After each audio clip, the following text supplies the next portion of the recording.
Hello friends, welcome to HK tutorial classes. और आज हम लोग जाने वाले हैं क्लास 12th ज्योग्राफी का एनसीईआरटी, जो कि एनसीईआरटी पैटर्न पर आधारित है। उसका जो है पहला चैप्टर मानव भूगोल प्रकृति एवं विषय क्षेत्र ऑब्जेक्टिव जानेंगे। ठीक है, ऑब्जेक्टिव ऑब्जेक्टिव के साथ साथ लघुत्तरीय प्रश्न भी जानेंगे हम लोग। ठीक है, जो लघुत्तरीय प्रश्न जो कि एग्जाम में जो है बहुत महत्वपूर्ण है। उसके साथ साथ जो है दीर्घोत्तरीय प्रश्न भी हम लोग जानेंगे। ठीक है, दीर्घोत्तरीय और प्लस नोट्स जाएगा। ठीक है, ये वीडियो में आपको सब कुछ मिल जाएगा। तो चलिए वीडियो को स्टार्ट करते हैं।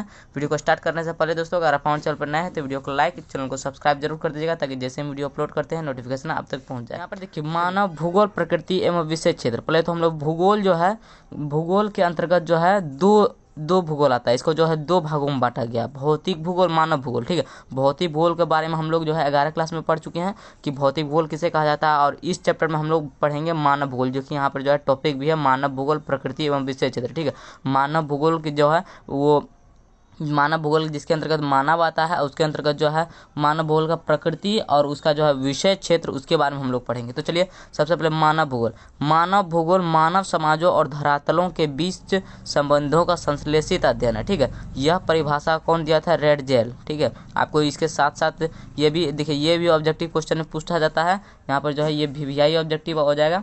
ठीक है, ऑब्जेक्टिव ये क्वेश्चन एक यहाँ पर बन गया कि कौन मानव भूगोल, यहाँ पर जो है कि ये परिभाषा दे दिया जाएगा और बोला जाएगा कि किसने यह परिभाषा दिया है।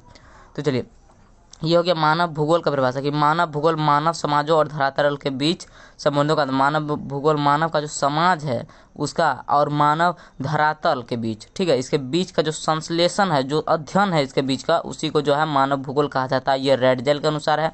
मानव भूगोल अस्थिर पृथ्वी और क्रियाशील मानव के बीच परिवर्तनशील संबंधों का अध्ययन है। ठीक है, अब यहाँ पर दूसरा जो है यह कहता है, दूसरा भूगोलवेत्ता कि मानव भूगोल अस्थिर पृथ्वी और क्रियाशील मानव के बीच परिवर्तनशील संबंधों का अध्ययन है। कि मानव भूगोल जो है अस्थिर है और वह जो है अस्थिर पृथ्वी और क्रियाशील मानव। ठीक है, मानव जो है क्रियाशील है और पृथ्वी जो है क्या है? अस्थिर है।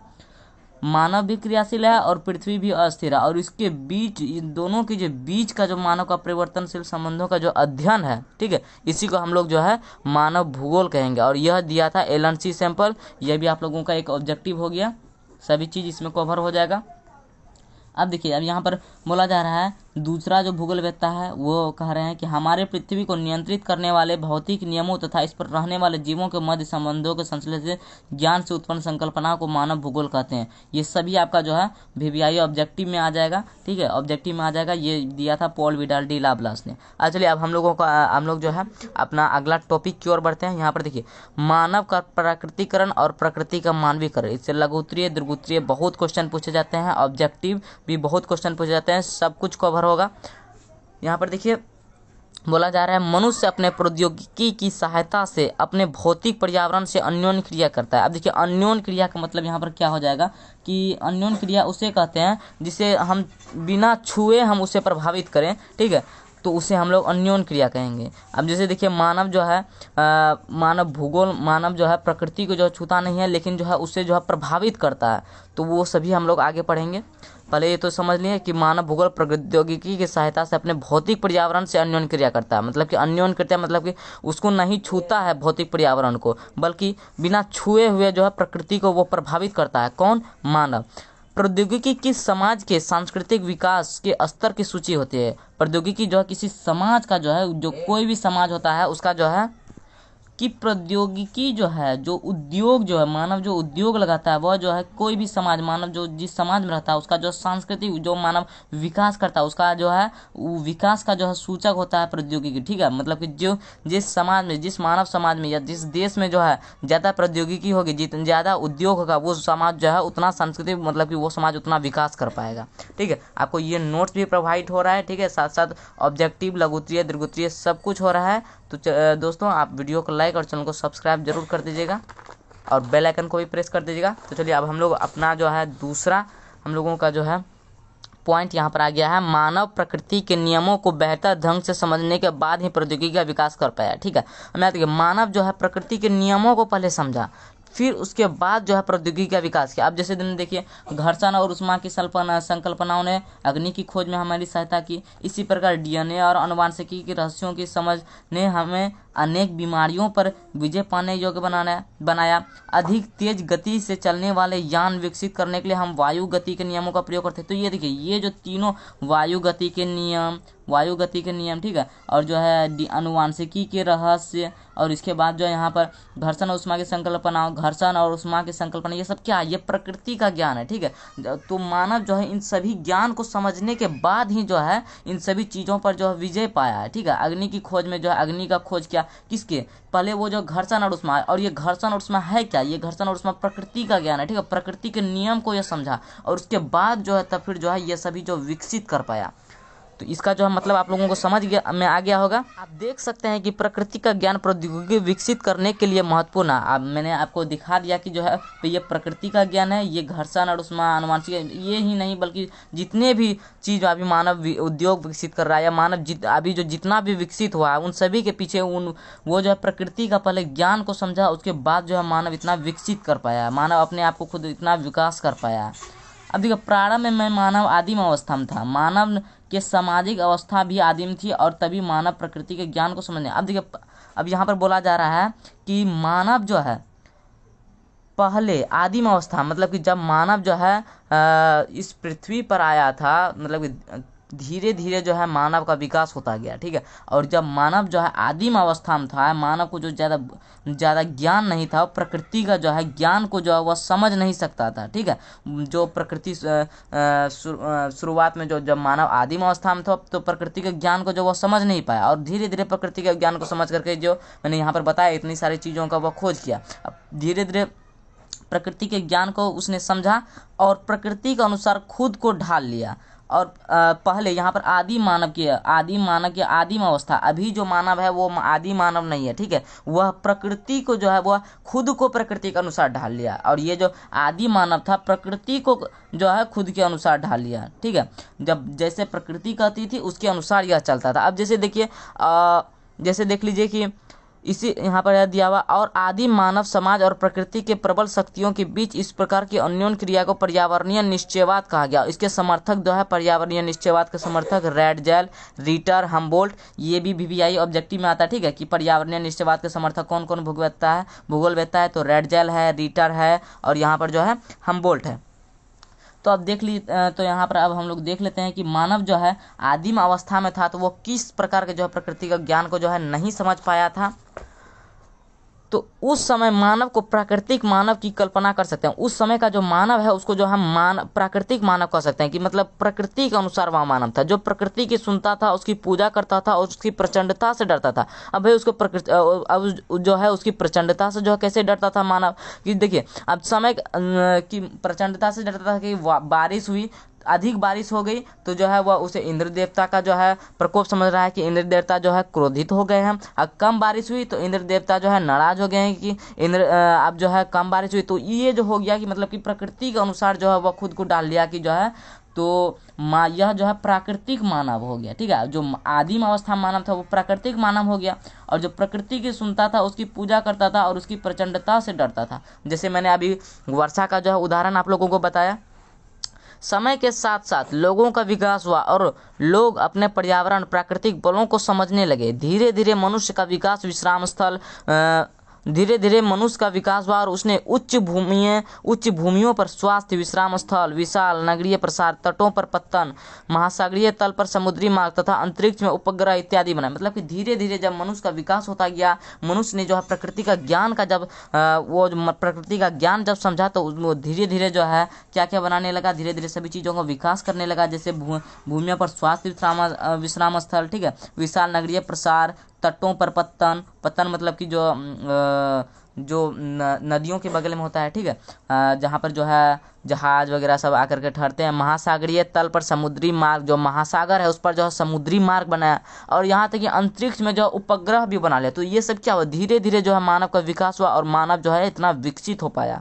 अब जो है वो आदिम अवस्था का मानव था, और ये है एक विकसित मानव, ठीक है। तो जो आदिम अवस्था का मानव था उसे जो है कौन सा पर्यावरणीय निश्चयवाद का जो है नाम दिया गया, और उसके समर्थक कौन थे, रैडजैल, रिटर और हम्बोल्ट, ठीक है। तो पर्यावरणीय निश्चयवाद के समर्थक कौन थे, पर्यावरणीय निश्चयवाद, ठीक है, पर्यावरणीय निश्चयवाद, इसके समर्थक कौन कौन थे? इसके समर्थक 3 आदमी थे।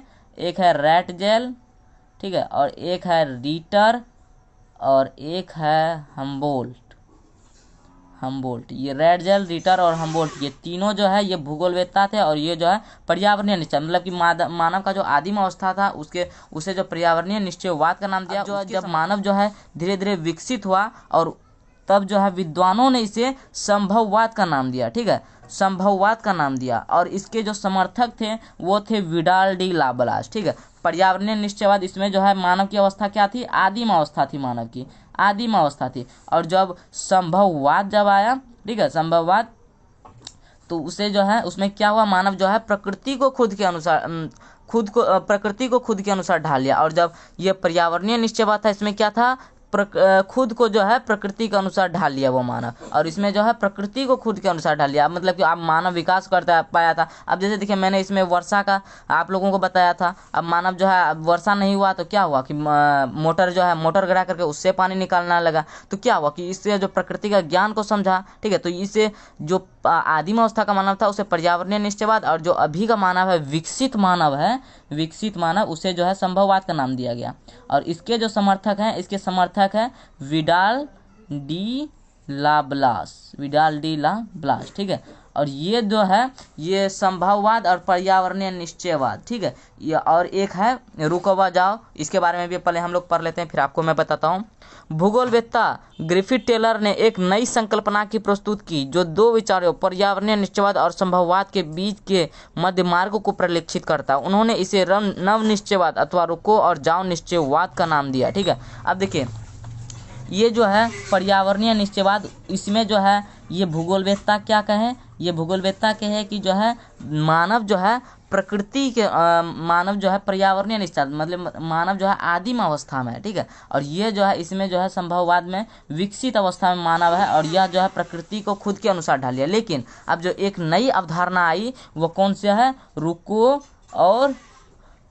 और जाओ निश्चयवाद की अवधारणा, ठीक है। रुको और जाओ निश्चयवाद, ठीक है। यानी कि इसे जो है नव निश्चयवाद का भी नाम दिया गया, ठीक है। रुको और जाओ निश्चयवाद की अवधारणा, और इसे जो है नव निश्चयवाद का भी नाम दिया गया, नव निश्चयवाद, ठीक है। इसे नव निश्चयवाद का नाम दिया गया। और ये जो है दिया था किसने, या इसका समर्थक कौन था? ग्रिफिथ टेलर, ठीक है, ग्रिफिथ टेलर। आपसे जो है ये भी ऑब्जेक्टिव जो है पूछा जा सकता है कि इसका समर्थक कौन था इन सभी का, तो ये भी हो गया VVI ऑब्जेक्टिव, ठीक है। और इसका जो है या नहीं तो रुको और जाओ निश्चयवाद अवधारणा जो है दिया किसने था, ठीक है। ये अवधारणा जो है किसने दिया था? तो ग्रिफिथ टेलर ने दिया था।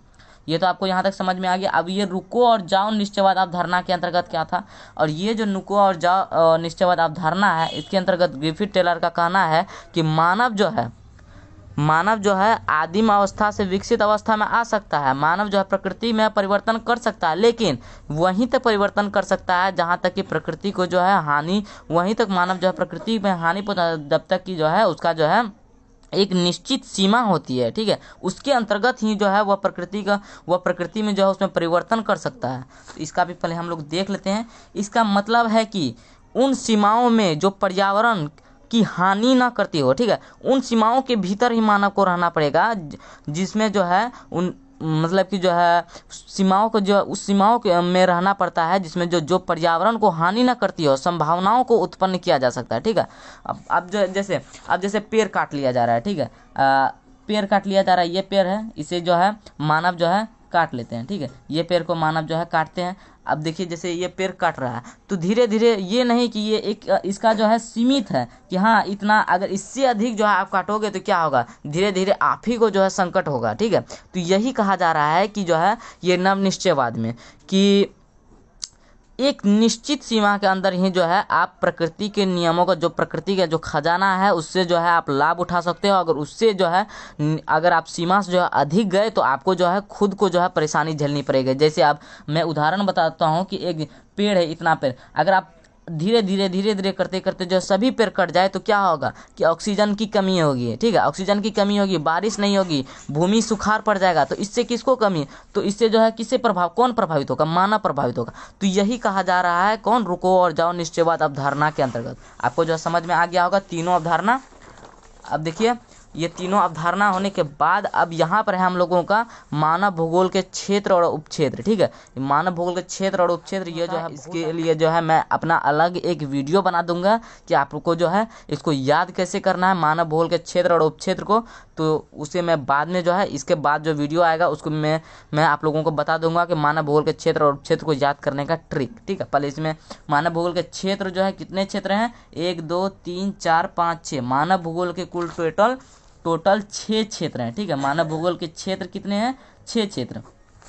और जो है सामाजिक भूगोल जो एक क्षेत्र है उसके अंतर्गत उपक्षेत्र है, और उस उपक्षेत्र में जो है उसके अंदर किस चीज़ का अध्ययन किया जाता है। जैसे सामाजिक भूगोल के अंतर्गत है व्यवहारवादी भूगोल, इसमें जो है मनोविज्ञान का अध्ययन किया जाता है। सामाजिक कल्याण का भूगोल, इसके अंतर्गत कल्याण अर्थशास्त्र का जो है अध्ययन किया जाता है। अवकाश का भूगोल, इसके अंतर्गत समाजशास्त्र का जो है अध्ययन किया जाता है। सांस्कृतिक भूगोल, इसके अंतर्गत मानव विज्ञान का जो है अध्ययन किया जाता है। लिंग भूगोल, इसके अंतर्गत समाजशास्त्र, मानव विकास और महिला संबंधित जो है ये बायोलॉजी का है, इसमें जो इसका अध्ययन किया जाता है। ऐतिहासिक भूगोल, इसके अंतर्गत जो है इतिहास का भूगोल के इतिहास का जो है इतिहास का जो बारे में जो है अध्ययन किया जाता है। चिकित्सा भूगोल, इसके अंतर्गत जो महामारी विज्ञान, महामारी जो आता है उससे संबंधित जो चिकित्सा है इसके बारे में जो अध्ययन किया जाता है। अब है नगरीय भूगोल। नगरीय भूगोल के अंतर्गत नगरीय अध्ययन और नियोजन इसके बारे में किया जाता है। ये नगरीय भूगोल हो गया हम लोगों का क्या क्षेत्र, और इसके अंतर्गत जो है ये आ गया। नगरीय भूगोल का एक भी उप क्षेत्र नहीं है। ये भी ऑब्जेक्टिव में कुछ क्वेश्चन पूछता है कि आपको 4 ऑप्शन दे देगा कि सामाजिक भूगोल का जो है इसमें से कौन उपक्षेत्र है, और तीन ऑप्शन जो है वो गलत रहेगा और एक ऑप्शन जो है सही भूगोल। निर्वाचन भूगोल, सैन्य भूगोल, इसके अंतर्गत जो है राजनीतिक विज्ञान, सैन्य विज्ञान, इसके अंतर्गत इन चीज़ों का अध्ययन किया जाता है। जनसंख्या भूगोल, इसके अंतर्गत जनांकिकी का अध्ययन किया जाता है। आवास भूगोल, इसका जो कोई भी उपक्षेत्र नहीं है, इसके अंतर्गत नगर ग्रामीण निश्चय इसका जो है अध्ययन किया जाता है। आर्थिक भूगोल, इसके जो है कितने क्षेत्र हैं, 1 2 3 4 5 6, इसके भी अंतर्गत 6 उपक्षेत्र हैं। इसमें जो है संसाधन अर्थशास्त्र, संसाधन भूगोल के अंतर्गत संसाधन अर्थशास्त्र, कृषि भूगोल के अंतर्गत कृषि विज्ञान, उद्योग भूगोल के अंतर्गत औद्योगिक अर्थशास्त्र, विपणन भूगोल के अंतर्गत व्यावसायिक अर्थशास्त्र, पर्यटन भूगोल के अंतर्गत पर्यटन और यात्रा प्रवास, और अंतर्राष्ट्रीय व्यापार के भूगोल के अंतर्गत अंतर्राष्ट्रीय संबंधित चीज़ों के बारे में जो है अध्ययन किया जाता है। तो देखिए दोस्तों, ये हो गया हम लोगों का चैप्टर अंत। जैसे कि मैं बता चुका हूँ कि ये 2 वीडियो में चलेगा। ठीक है, तो पहला ही वीडियो में ये चैप्टर अंत हो गया, लेकिन इसका जो है मानव भूगोल के क्षेत्र और उपक्षेत्र इसको याद करने का ट्रिक जो है ये मैं दूसरा आप लोगों को जो है किस प्रकार से मानव भूगोल के क्षेत्र और उपक्षेत्र को याद करना है। तो चलिए दोस्तों, आज के लिए इतना ही रखते हैं, मिलते हैं अगले वीडियो में। और दोस्तों, वीडियो को लाइक, चैनल को सब्सक्राइब करके हमें सपोर्ट करना ना भूलें। मिलते हैं अगले वीडियो में। जय हिंद, जय भारत।